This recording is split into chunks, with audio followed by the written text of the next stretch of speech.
So, what's up sa inyo mga tito at mga tita? Welcome sa panibagong video. May nahalungkat ako dito. Actually, galing sa shop to.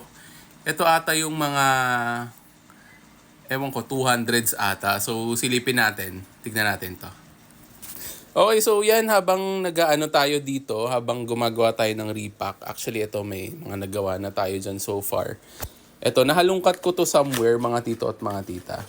And nakita ko lang din na, alam mo na, parang mga okay itong cards na to. So, pinag-iisipan ko kung maglalagay ako ng mga auto dito.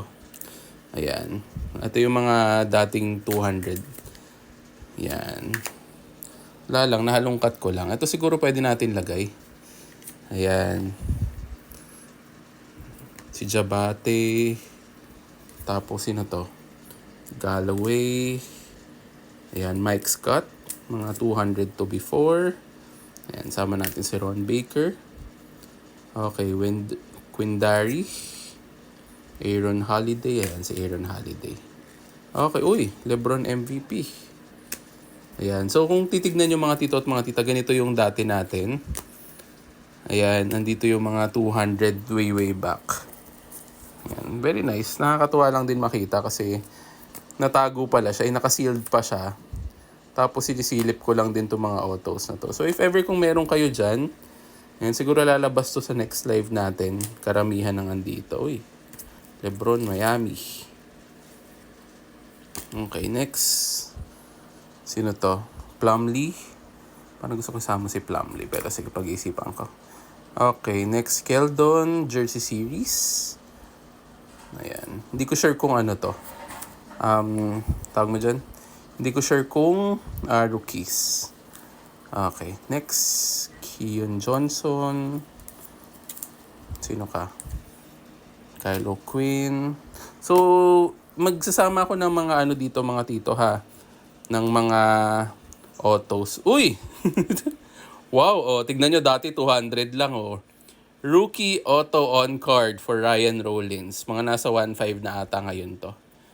Ayan. So, syempre, i-ano na natin to, i-move na natin to. Pero as you can see here, yan, kalain nyo yung mga ganito dati, oh. Ang taas na ng value niya ngayon kasi iba na yung pinapakita niya sa Milwaukee. So, ayan, tatabi na natin to. Diyan ka muna. Okay.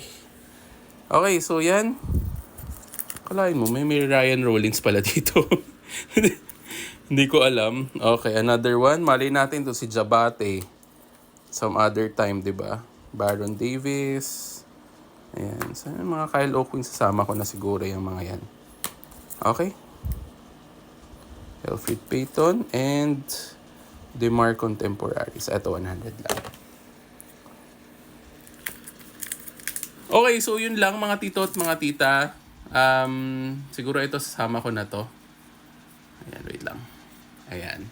Itong mga to, siguro sasama ko ng 5. Random autos na lang to sa batch na ginagawa ko ngayon ng repack. Syempre, on top pa dyan yung ating mga redemptions. Okay? So, good luck. Good luck po sa mga makakuha ng autos. Ayan. Swertihan na lang to. Automatic 200 na po to. Pero yung repack natin is only 150 pesos. Ayan, 150 lang siya pero 16 cards na po siya. Kahit ano naman makuha niya sa loob, sulit naman yan. Okay? So, yun lang. Hopefully by tomorrow nasa shop na tong mga repacks natin. Or Sabado. Oh, Sabado bukas. Okay, so papadala ko na bukas to. Yun lang. Ingat po tayo and have a nice day. Thank you po.